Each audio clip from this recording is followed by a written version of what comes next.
नमस्कार विद्यार्थी भाइयों बहनों, धोरण 10 विषय सामाजिक विज्ञान पाठ 11 भारत जल संसाधन ना प्रथम क्लास के अंदर आप सौ विद्यार्थी भाइयों बहनों हार्दिक स्वागत करूँ छूं। छेल्ले आपणे 10मो पाठ भारत कृषि विषयनी माहिती छे ए मेळवी અને એ અંતર્ગતનું છે એ તમે લોકોએ ટેસ્ટ પણ આપી દીધી છે, બરોબર। અને એ અંતર્ગતનું છે એ બધા લેક્ચર છે તમે ધ્યાનથી એકદમ સંપૂર્ણ રીતે ભણ્યા હશો એવી આશા રાખું છું। હવે આજે આપણે 11મો પાઠ શરૂ કરીએ। હવે જો શાળા ક્યારે શરૂ થવાની છે એ હજુ સુધી કોઈ પણ નિર્ણય એટલે કે આજ રોજ તારીખ 2 જુલાઈ સુધી હજી કોઈ નિર્ણય શાળા ક્યારે શરૂ થાય એ આવેલ છે નહીં। તો ત્યાં સુધી આપણે બધા વિદ્યાર્થી ભાઈઓએ અમારે અને તમારે સૌએ ઓનલાઈન વિડિયો લેક્ચરના માધ્યમથી શિક્ષણ કાર્ય આગળ વધારવાનું છે, ત્યારે માનસિક રીતે આપ સૌએ તૈયાર રહેવું પડશે અને આ જે વિકલ્પ છે કે જેના લીધે આપણે આગળ ભણી શકીએ। તો જેવી ક્લાસમાં થિયરીથી ભણાવતા હોય એવી થિયરીથી વિડિયો લેક્ચરમાં કામ છે કરતા હોય, છતાં પણ કોઈને કંઈ ડાઉટફુલ પ્રશ્ન હોય તો એ સોલ્યુશન મને પૂછીને મેળવી શકો છો। તો આજે આપણે શરૂ કરીએ પાઠ 11મો ભારત જળ સંસાધન। હવે પાણી વિશે આપણે ઘણા આમ તો જ્યારથી એ ભણીએ ત્યારથી પાણી વિશેનું ભણવામાં આપણે આવે છે, બરોબર। તમે ભણવાનું શરૂ કર્યું છે ત્યારથી પાણી વિશે તમે ભણતા હશો। આપણને ખબર છે કે પાણી વગર છે સજીવ સૃષ્ટિનું ટકવું મુશ્કેલ છે, બરાબર। પાણી વગર છે કોઈ પણ સજીવ હોય, જે સજીવ છે તે તમામ, ચાહે તે વનસ્પતિ હોય, પશુ પંખી હોય, કોઈ પ્રાણી હોય કે માનવ હોય, કોઈ પણ માટે છે એ પાણી વગર જીવવું છે એ અશક્ય છે। માટે જળ એ જીવન છે અથવા જળ છે તો જીવન છે, બાકી જે પાણી વગર એ કોઈ જીવી શકવાના નથી, બરાબર। તમે છે જમવાનું એક દિવસ કદાચ નહીં લો તો ચાલશે, પણ પાણી વગર છે આપણે ચાલવાનું નથી। તો પાણી છે એટલા માટે એટલે જ જીવન છે, પાણી વગર કોઈ પણ સજીવને ચાલવાનું નથી। તો જળ વગરના પૃથ્વી પરના સજીવ સૃષ્ટિની કલ્પના કરવી કેવી વસ્તુ છે? અશક્ય છે। જળ વગર છે એ પૃથ્વી પર સજીવ જીવન અથવા માનવ જીવનની કલ્પના થઈ શકે તેમ છે નહીં, અને જળ સંસાધનનો બીજો કોઈ વિકલ્પ પણ નથી। દાખલા તરીકે અત્યારે પેટ્રોલ ડીઝલ છે એ ઓછા છે, બરોબર। તેના પ્રમાણમાં આપણે એનો વિકલ્પ શું કાઢ્યો? તો ભાઈ સોલર ઉર્જા, સૂર્ય ઉર્જાના માધ્યમથી છે એ આપણે બીજા વાહનો ચલાવીશું। તો કે ભાઈ પેટ્રોલ ડીઝલનો વિકલ્પ તો આપણે સૂર્ય ઉર્જા કાઢ્યો, બરાબર। પછી બળતણ, લાકડું ઓછું છે તો એનો વિકલ્પ આપણે શું કાઢ્યો? તો કે ગેસ, બરોબર। અને એમાં પણ સૂર્ય અથવા સોલર કુકરનો ઉપયોગ કર્યો, પણ પાણીનો કોઈ વિકલ્પ મળે છે ખરો? પાણીની જગ્યાએ તમે શું વાપરી શકો કયો તો? કાઈ નહીં ને। પાણી છે એની જગ્યાએ કોઈ વિકલ્પ નથી કે તમે વાપરી શકો, એટલા માટે પાણીનો કોઈ વિકલ્પ છે નહીં, જળ સંસાધનનો કોઈ વિકલ્પ નથી। આપણે તો પીવા માટે જોઈશે, પણ કોઈ પણ પાક હશે એને પણ તમારે પાણી પાવું પડશે, કોઈ પણ સજીવ હશે એને પણ પાણી જોઈશે, એને પણ પાણી વગર ચાલવાનું છે નહીં। એટલે જળ સંસાધન છે એનો કોઈ વિકલ્પ છે નહીં, તેનો ઉપયોગની યાદી તો ઘણી બધી લાંબી છે, અને આપણે નાના ધોરણોમાં, બરાબર, 1 થી 8 ના ધોરણોમાં છે એ પાણીના ઉપાયો વિશેની માહિતી, અને તમે પણ લગભગ ઘણું બધું લખી શકો। તમને જો જળનો ઉપયોગ પૂછો હોય તો ઘણું બધું લખીએ કાંઈ ને, પાણી વિશે ઘણું બધું લખીએ કાંઈ, તો ભાઈ પાણીના ઉપયોગની યાદી ઘણી બધી લાંબી છે। સમગ્ર સજીવ સૃષ્ટિ પણ જીવન ટકાવી રાખવા જળનો જ ઉપયોગ કરે છે। મેં તમને કીધું ને, કોઈ પણ સજીવ હોય તો એને પોતાનું જીવન જો ટકાવી રાખવું હશે તો પાણીનો ઉપયોગ કરવો જ પડશે। પાણીના ઉપયોગ એનો કોઈ વિકલ્પ બીજો છે નહીં, એટલે પાણી છે એ ખૂબ જ આવશ્યક છે। કોઈ પણ દેશની સમૃદ્ધિનો આધાર તેની ખેતી અને તેમાં વપરાતા જળ ઉપર છે। આપણે 10મા પાઠમાં ભણી ગયા કે ભાઈ દરેકે દરેક પાક છે, બરોબર, એને પાણીની જરૂર પડે છે, સિંચાઈની જરૂર પડે છે, કારણ કે વરસાદ છે કેવો છે? અનિયમિત અને અનિશ્ચિત છે। તો એની જગ્યાએ ભૂગર્ભમાં પૃથ્વીના ભૂગર્ભમાં અને પૃષ્ઠ એટલે કે પૃથ્વીની સપાટી પર રહેલું જે પાણી છે એનો ઉપયોગ આપણે સિંચાઈ માટે કરી શકીએ. તો કોઈ પણ ખેતી પાક લઈ લો તો એ ખેતી પાક માટે થઈ અને પાણી જરૂરી છે. અને આખરે ભારત છે તો કૃષિ પ્રધાન દેશ છે, તો ખેતી પણ જરૂરી છે અને ખેતી માટે પાણી જરૂરી છે. એટલા માટે લખ્યું છે કે કોઈ પણ દેશની સમૃદ્ધિનો આધાર તેની ખેતી અને જળ પર છે. ખેતી વડે દેશ સમૃદ્ધ બને છે, સાથે સાથે જળ સંસાધન વડે પણ દેશ સમૃદ્ધ બને છે, કારણ કે જળ સંસાધનના ઘણા બધા ઉપયોગો છે. જળ દ્વારા વિદ્યુત ઉત્પન્ન કરી શકાય, બરાબર. પછી પરિવહન માટે પાણી છે એ ખૂબ જ ઉપયોગી બને છે ને દરિયાઈ માર્ગે, બરોબર, નદીઓ મારફતે આપણે આમાં ભણવાના છીએ. તો એ જળ છે એ ઘણું બધું છે, દેશની સમૃદ્ધિનો આધાર છે. ઉદ્યોગ ધંધા ચલાવવા છે પણ એની દરેક પાણીની જરૂર પડવાની છે. તમારે ગમે તે ઉદ્યોગમાં પણ પાણીની છે જરૂર પડવાની છે. રાસાયણિક કારખાના છે એમાં પણ પાણીની જરૂર પડવાની છે. એટલે કે કોઈ પણ દેશની સમૃદ્ધિનો આધાર શું છે તો કે ખેતી અને જળ છે. જળની વિશેષ જરૂરિયાત પીવામાં અને ઘરેલું કાર્યોમાં તથા ઉદ્યોગોમાં રહે છે. પાણીની વિશેષ જરૂરિયાત શેમાં રહે છે તો પીવામાં, બરોબર. પાણી છે બીજું કઈ પીવાય નહીં, પાણી જ આપણે પીવું પડે. આ ચા પાણી પીવાય પણ પાણી છે, બરોબર, એ મુખ્ય ઉપયોગ પીવામાં, ઘરેલું વપરાશમાં, રસોઈ બનાવવામાં, વાસણ ધોવામાં, કપડાં માલઢોરને પાણી પાવામાં, તો ઘરેલું વપરાશમાં અને ઉદ્યોગોમાં પાણીની જે જરૂરિયાત રહે છે. વધતી જતી વસ્તી અને વિકાસ કાર્યોમાં એ ઝડપે અને એ જથ્થામાં જળ વપરાય છે તે રીતે જોઈએ તો જળની અછત સર્જાતી જાય છે. વસ્તી છે એ બહુ વધે છે ત્યારે, બરોબર. સાથે સાથે જોઈએ પાણીના સ્ત્રોતો છે એ ઘટવા લાગ્યા છે. આજથી 50 વર્ષો પહેલા આપણા માતા પિતાને ખબર હોય તો દરેકે દરેક ગામમાં પાણીના પરબ હતા. દરેકે દરેક રોડ કાંઠાના જે ઘર હતા એ ઘરની બહાર પાણીનું ગમે પાત્ર ભરેલું રાખવામાં આવતું. એની જગ્યાએ અત્યારે આવું જોવા મળતું નથી. અત્યારે પાણી છે બોટલ ને પાઉચમાં પેક થવા લાગ્યા છે. પાણી છે એ પેક થવા લાગ્યું કારણ કે અછત છે ને. એટલે પાણી તો ઉપરથી ભગવાન મોકલે તો એ આપણે મોકલે છે ને મફતમાં, આપણે કેમ વેચતું લઈએ? તો પાણીની અછત છે કારણ કે વધતી જતી વસ્તી, એની સામે વરસાદનું પ્રમાણ અનિયમિત, પૂરતા પ્રમાણમાં વરસાદ ન આવે એટલે પાણી ઘટે અને વ્યક્તિને પીવાની જરૂરિયાત તો પડવાની જ છે. એટલા માટે થઈ અને પાણી છે કેવું થાય છે એની અછત વર્તાય છે. હવે અછતને ધ્યાને લઈએ તો જળનો જે આપણે વિવેકપૂર્ણ ઉપયોગ કરવો જોઈએ. જોઈતા પૂરતું જ પાણી વાપરવું જોઈએ, કારણ કે વસ્તી તો વધતી જ જવાની છે, બરોબર. એના પ્રમાણમાં જળ સંસાધનો અથવા જળ સ્ત્રોતોનો વધારો થયો છે ખરો? નહીં, જળ સ્ત્રોતોનો વધારો થયો નથી. તમારા ગામના પાદરમાંથી એક જ નદી વહેતી હતી પહેલા પણ, અને આજે પણ એક નદી વહે છે.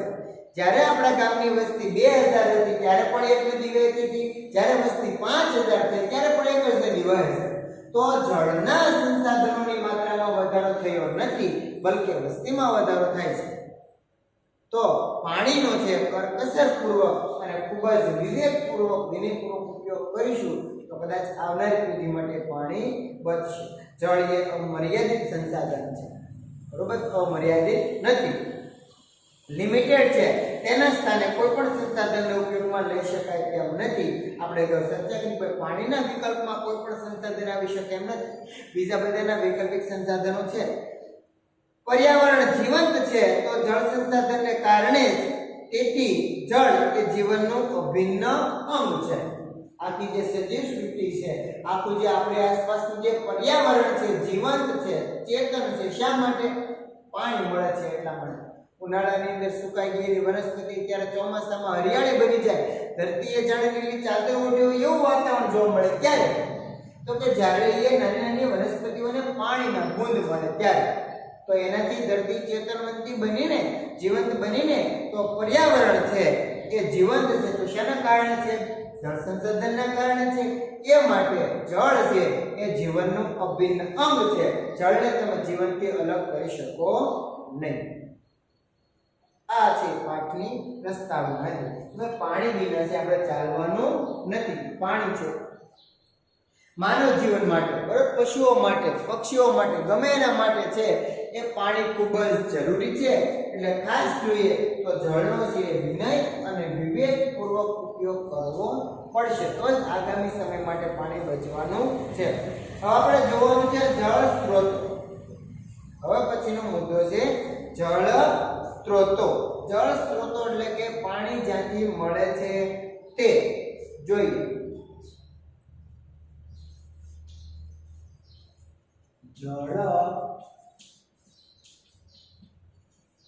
સ્ત્રોતો. જળ સ્ત્રોતો. હવે જો જળ સ્ત્રોતોના મુખ્ય 3 પ્રકાર છે: વૃષ્ટિય જળ, પૃષ્ઠીય જળ અને ભૂમિગત જળ અથવા ભૂગર્ભ જળ. જળ સ્ત્રોતોના કેટલા પ્રકાર છે? મુખ્ય 3: વૃષ્ટિય જળ, પૃષ્ઠીય જળ અને ભૂમિગત જળ. લખીએ અહીંયા આગળ. પહેલું વૃષ્ટિય જળ.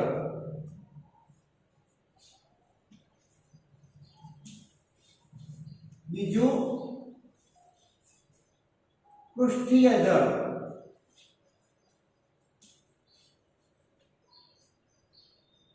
પૃષ્ઠીય.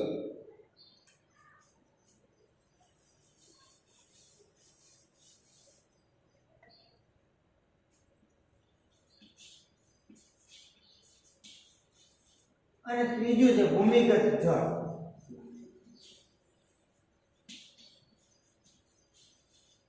તો જળ સ્ત્રોતો છે એના કેટલા મુખ્ય પ્રકાર પડે છે? 3 પ્રકાર. ક્યાં ક્યાં? તો કે વૃષ્ટિય જળ, પૃષ્ઠીય જળ અને ભૂમિગત જળ. જળ સ્ત્રોતોના મુખ્ય 3 પ્રકારો પડે. કેટલા?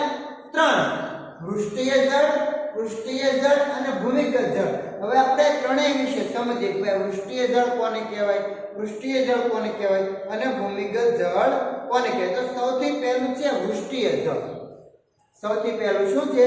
વૃષ્ટિય જળ. તો કે પૃથ્વી પર જળ સંસાધનનો મુખ્ય અથવા મૂળ સ્ત્રોત વૃષ્ટિ છે. વૃષ્ટિ એટલે વરસાદ. વૃષ્ટિ એટલે શું થાય? વરસાદ. તો પૃથ્વી ઉપર છે એ પાણીનો અથવા જળનો મુખ્ય અથવા મૂળ સ્ત્રોત કયો છે? વરસાદ. હાલો, કૂવામાં પાણી છે, ડારમાં પાણી છે, તળાવમાં પાણી છે, નદીમાં, સરોવરમાં, પર્વતો ઉપર બરફ સ્વરૂપે પાણી છે. પણ એ બધું પાણી આખરે આવે છે ક્યાંથી? તો વરસાદના માધ્યમથી. બરાબર. આપણે તો વરસાદ ન આવે તો આપણે તો જમીનમાંથી પાણી કાઢીએ છીએ, કૂવા અથવા બોર મારફતે. પણ એ પાણી આખરે એની અંદર કેવી રીતે ગયું? તો ભાઈ વરસાદનું પાણી છે જમીનમાં ઉતરે છે ત્યારે ને. ચોમાસામાં વરસાદ થાય અને એ પાણી છે જમીનમાં ઉતરે ત્યારે ભૂગર્ભ જળ બને છે, ત્યારે ભૂમિગત જળ બને છે. તો જળ સંસાધનનો પૃથ્વી ઉપરનો મૂળ સ્ત્રોત કયો છે? તો કે વરસાદ, વૃષ્ટિ. ફરી વખત પૃથ્વી ઉપર, બરાબર, એ જળનો મૂળ સ્ત્રોત એટલે વૃષ્ટિ અથવા વરસાદ. કે ભાઈ વરસાદ પડે તો ને તો જ બીજા બધા જળ સ્ત્રોતો છે ને જીવંત રહેશે. નદી કયો, સરોવરો કયો, તળાવ કયો, બરોબર, ઝરણાઓ, પૃથ્વીની અંદર ભૂગર્ભમાં રહેલું પાણી, એ દરેક પાણી, બરોબર, એ વૃષ્ટિ વડે, વરસાદ વડે છે એ ભરે છે. તો વૃષ્ટિ જળ. તો ભાઈ પૃથ્વી પર જળ સંસાધનનો મૂળ સ્ત્રોત એ વૃષ્ટિ છે, વરસાદ છે. નદી, સરોવર, ઝરણા, કુવા એ ગૌણ સ્ત્રોતો છે. આ બધા જ સ્ત્રોતો વૃષ્ટિને આભારી છે. મેં તમને કીધું ને કે ભાઈ કુવા છે, ઝરણા છે, નદી છે, તળાવ છે, સરોવર છે, આ દરેકમાં પાણી છે, નો ડાઉટ, પણ એ બધું વરસાદના લીધે છે. વરસાદ જ્યારે વરસે છે ત્યારે એ બધા સ્ત્રોતો જીવંત બને છે. એટલે એ બધા ગૌણ સ્ત્રોતો છે. બાકી મહત્વનો અને મૂળભૂત સ્ત્રોત કયો છે? તો એ મૂળ સ્ત્રોત છે એ વરસાદ છે. બરોબર. મૂળ સ્ત્રોત કયો છે? વરસાદ છે. તો લખો પહેલું વૃષ્ટિય જળ વિશે. પહેલું છે વૃષ્ટિય જળ. લખ્યું એના વિશે. પૃથ્વી પર જળ સંસાધનનો મૂળ સ્ત્રોત, પૃથ્વી પર જળ સંસાધનનો મૂળ સ્ત્રોત વૃષ્ટિ છે. વૃષ્ટિ એટલે શું થાય? વરસાદ. બરાબર. તો પૃથ્વી પર જળ સંસાધનનો મૂળ સ્ત્રોત કયો છે? વૃષ્ટિ એટલે કે વરસાદ છે. એમાં બીજો મુદ્દો લખો, નદી, સરોવર, ઝરણા અને કુવા. નદી, સરોવર, ઝરણા અને કુવા એ ગૌણ સ્ત્રોતો છે.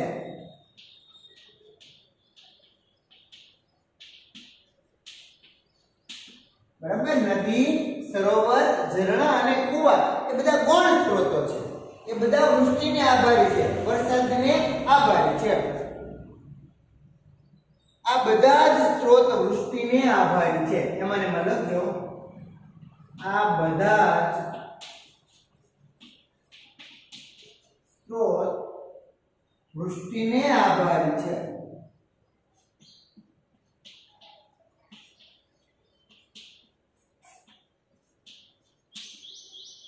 બરાબર.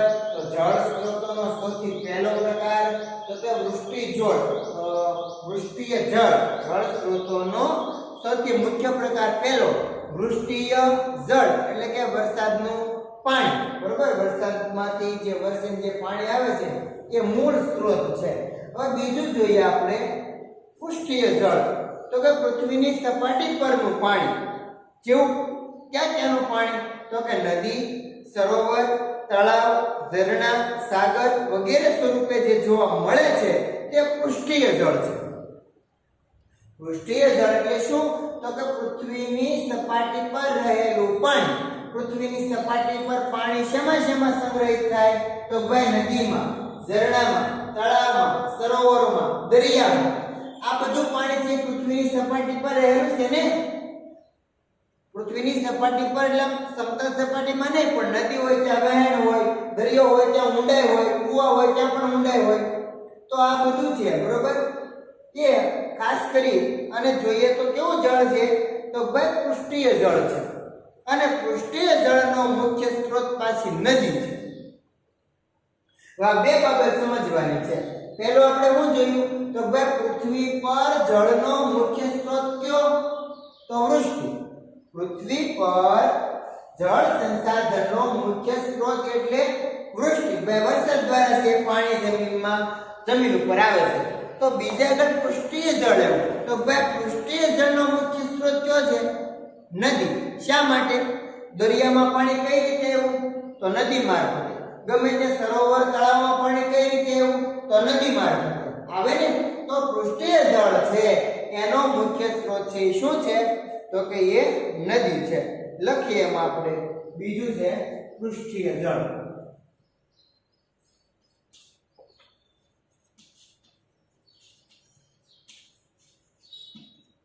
લખો એમાં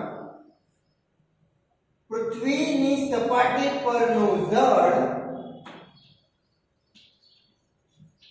પૃથ્વીની સપાટી પરનું જળ. પૃથ્વીની સપાટી પરનું જળ નદી, સરોવર, તળાવ, નદી, સરોવર, તળાવ, સાગર, ઝરણા વગેરે સ્વરૂપે જોવા મળે છે.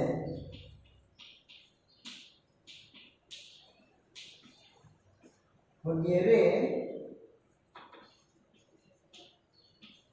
સ્વરૂપે જોવા મળે છે. વગેરે સ્વરૂપે જોવા મળે છે. તે પૃષ્ઠીય જળ છે. તે પૃષ્ઠીય જળ છે. પછીનો મુદ્દો લખો પૃષ્ઠીય જળનો મુખ્ય સ્ત્રોત. પૃષ્ઠીય જળનો મુખ્ય સ્ત્રોત નદીઓ છે.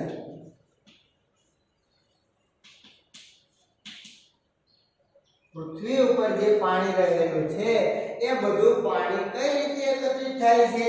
તો ભાઈ નદીઓ મારફતે, બરાબર, પૃથ્વી ઉપર જે જગ્યાએ પાણી આવે છે, દાખલા તરીકે ક્યાં ક્યાં પાણી આવે? તો ભાઈ નદી, સરોવર, તળાવ, ઝરણા, આ બધી જગ્યાએ પાણી નદીનું આવે છે, બરોબર. તો એ એટલા માટે થઈ અને પૃષ્ઠીય જળનો મુખ્ય સ્ત્રોત કોને કીધું? નદીને કીધું. ભાઈ નદીના માધ્યમથી દરેક જગ્યાએ પાણી આવે છે. અને હવે ત્રીજો જે જળ સ્ત્રોતનો પ્રકાર છે એ છે ભૂમિગત જળ. તો મુખ્ય જળ સ્ત્રોતોમાં ભૂમિગત જળનું સ્થાન પણ અગત્યનું છે. આજે ત્રણ મુખ્ય સ્ત્રોતો જોયા, બરોબર, આપણે જળ સ્ત્રોતો, એમાં ભૂમિગત જળનું પણ સ્થાન બહુ મહત્વનું છે. પૃષ્ઠીય જળના અવશોષણથી ભૂમિગત જળ પ્રાપ્ત થાય છે. પૃષ્ઠીય એટલે કે પૃથ્વીની સપાટી ઉપર રહેલું જે પાણી, અને એ પાણીનું જમીનમાં શું થાય? શોષણ. આપણે કહીએ ને પાણી જમીનમાં મરે એમ કહીએ, બરોબર. તો એ જે પૃષ્ઠીય જળ છે એનું જમીનમાં શોષણ થાય અને એના માધ્યમથી આપણને ભૂમિગત જળ મળે છે. ભૂમિગત જળનો જથ્થો અમર્યાદિત છે. જળનો જથ્થો, બરોબર, પૃથ્વીના પેટાળમાં પાણી પુષ્કળ પ્રમાણમાં રહેલું છે, પણ હવે કઈ જગ્યાએ અને કેટલા પ્રમાણમાં રહેલું છે એ આપણને ખબર નથી. જો કે વૈજ્ઞાનિક સાધનો દ્વારા છે એ જાણી શકાતું હોય છે, બરાબર. આપણે ઘરે ડાળ પડે ત્યારે જોડે ને પાણી કે ભાઈ કઈ જગ્યાએ કેવું પાણી છે, ભોવા પાસે જોડાવે, કોઈક એવા માણસો હોય એની પાસે આપણે જોડે ભાઈ કેટલું પાણી છે. તો જો એ ભૂમિગત જળ છે અને એ ભૂમિગત જળનો સ્ત્રોત છે અથવા એનો જે જથ્થો છે ને એ અમર્યાદિત છે, એ ખૂટે એમ છે નહીં. ભારતના ઉત્તર મેદાની વિસ્તારમાં 42% ભૂમિગત જળ મળે છે. ઉત્તર ભારતનો જે મેદાની પ્રદેશ છે, આપણે જ્યારે 9મા ધોરણમાં ભણ્યા હતા, બરોબર, કે ભાઈ ઉત્તરનો મેદાની પ્રદેશ પંજાબ છે, રાજસ્થાન છે, હરિયાણા છે, દિલ્હી છે, ઉત્તર પ્રદેશ છે, આ બધા જે રાજ્યો, બરોબર, મેદાની પ્રદેશ જે ધરાવે છે, તો આ મેદાની પ્રદેશોમાં 42% ભૂમિગત જળ મળે છે અને 42% ભૂમિગત જળથી લોકો ચલાવે છે. દક્ષિણ ભારતમાં ઉચ્ચ પ્રદેશો અને પર્વતીય વિસ્તારોને કારણે ભૂમિગત જળનું પ્રમાણ ઓછું જોવા મળે છે. દક્ષિણ ભાગમાં શું છે? ઉચ્ચ પ્રદેશો છે અને પર્વતીય વિસ્તારો છે. હવે જો મેદાની પ્રદેશ હોય તો એમાં પાણી વધારેમાં વધારે જમીનમાં ઉતરશે. મેદાની પ્રદેશો છે, સપાટ મેદાનો છે, તો એમાં વધારેમાં વધારે પાણી જમીનમાં ઉતરશે. હવે દક્ષિણ ભાગમાં શું છે? તો ભાઈ ઉચ્ચ પ્રદેશો છે, પર્વતો છે, એટલે કે પર્વતો અને ઉચ્ચ પ્રદેશ હોય તો એમાં પાણી અંદર ઉતરશે ખરું? નહીં. એ પર્વતોની સપાટી પરથી વહીને જતું રહેવાનું છે, બરોબર. નદી અથવા ઝરણાના માધ્યમથી, વહેણાઓના માધ્યમથી એ પાણી જતું રહેવાનું છે. પણ જ્યાં મેદાની પ્રદેશ છે ઉત્તર ભાગમાં, ત્યાં આગળ પાણી છે વધારેમાં વધારે ભૂમિની અંદર શોષાય છે અને ભૂમિગત જળ મળે છે. કેટલા ટકા? 42%, બરોબર. અને દક્ષિણ ભાગની અંદર પર્વતો છે, ઉચ્ચ પ્રદેશો છે, એટલે ત્યાં પાણીનું અવશોષણ થતું નથી. ઓછું પાણી, ભૂમિગત જળ ઓછું જોવા મળે છે. ભૂમિગત જળનો વધારેમાં વધારે ઉપયોગ છે સિંચાઈ માટે કરવામાં આવે છે, બરાબર. પૃથ્વીમાં રહેલું પાણી એને આપણે બોરના માધ્યમથી, કૂવાના માધ્યમથી વધારેમાં વધારે છે સિંચાઈ વડે છે એ સિંચાઈ માટે છે ભૂમિગત જળનો ઉપયોગ કરી. તો જળ સ્ત્રોતોનો ત્રીજો મુખ્ય પ્રકાર કયો છે? ભૂમિગત જળ. લખો.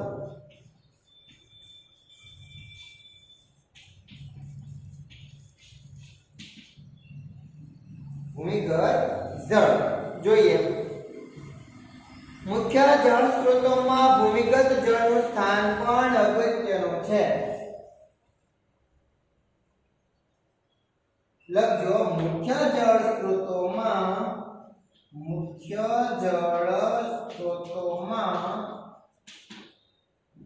ભૂમિગત જળનું સ્થાન પણ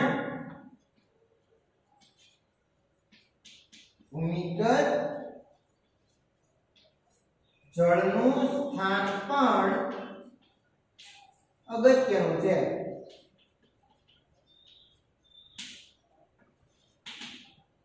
બીજો મુદ્દો એમાં લખો. પૃષ્ઠીય જળના અવશોષણથી ભૂમિગત જળ પ્રાપ્ત થાય છે. પૃષ્ઠીય જળના અવશોષણથી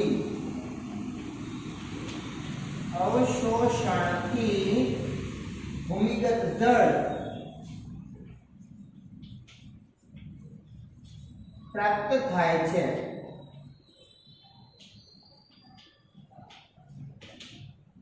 બરાબર. પૃષ્ઠીય જળના અવશોષણથી એટલે કે પૃથ્વી પરનું સપાટી પરનું જે પાણી છે એ જમીનમાં શોષાય અને એના માધ્યમથી આપણને ભૂમિગત જળ મળે. લખો પછીનો મુદ્દો. ભૂમિગત જળનો જથ્થો અમર્યાદિત છે. ભૂમિગત જળનો જથ્થો અમર્યાદિત છે. જેટલું જોઈએ એટલું મળે છે. બરાબર. ભૂમિગત જળનો જથ્થો કેવો છે?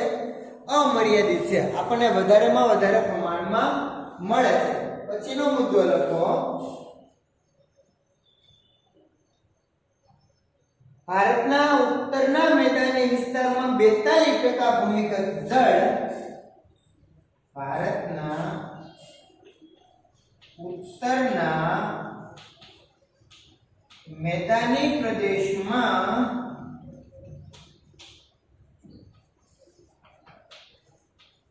42% ભૂમિગત જળ મળે છે.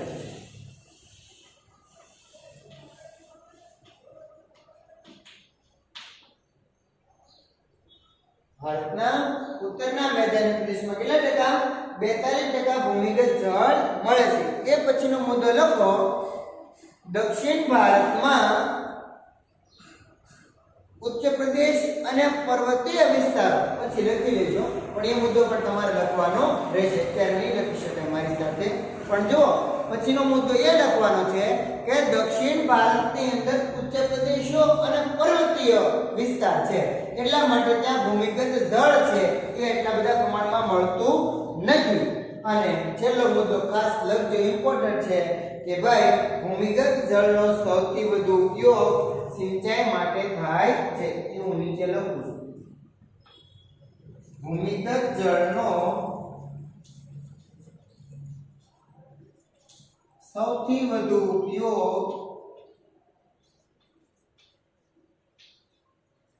ઉપયોગ સિંચાઈ માટે થાય છે.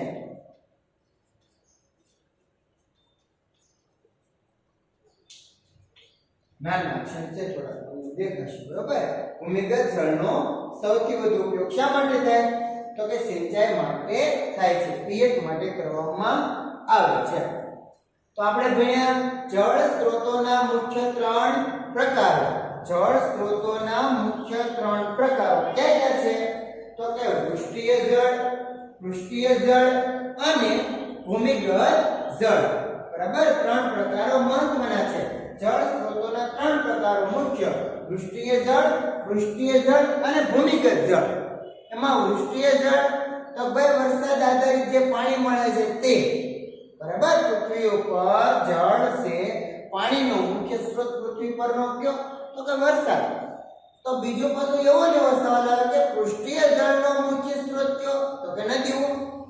પૃષ્ઠીય એટલે પૃથ્વીની સપાટી ઉપર જે પાણી રહેલું છે એનો મુખ્ય સ્ત્રોત કયો છે?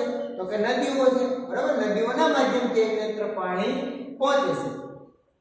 અને છેલ્લે ભૂમિગત જળ એટલે કે જે મૂળ સ્ત્રોતો છે વૃષ્ટિય જળ અને પૃષ્ઠીય જળ, એમાં ભૂમિગત જળનો પણ સમાવેશ થાય છે.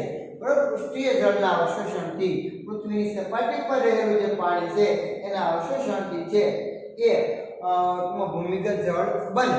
ઉત્તર ભારતમાં કેટલા ટકા? ઉત્તર ભારતના મેદાન પ્રદેશમાં તો કે 42%. એટલું 42% છે એ ભૂમિગત જળ જોવા મળે છે. અને એ ભૂમિગત જળનો જથ્થો કેવો છે? અમર્યાદિત છે. એનો મુખ્ય ઉપયોગ તો કે સિંચાઈ માટે કરવામાં આવે છે. તો પ્રથમ લેક્ચરને આગળ વિરામ આપીએ. આવતા લેક્ચરમાં આપણે છે એ જળ સંસાધનો અને એના ઉપયોગ વિશેની માહિતી મેળવશું. આ લેક્ચર આપણે તૈયાર કરી નાખજો.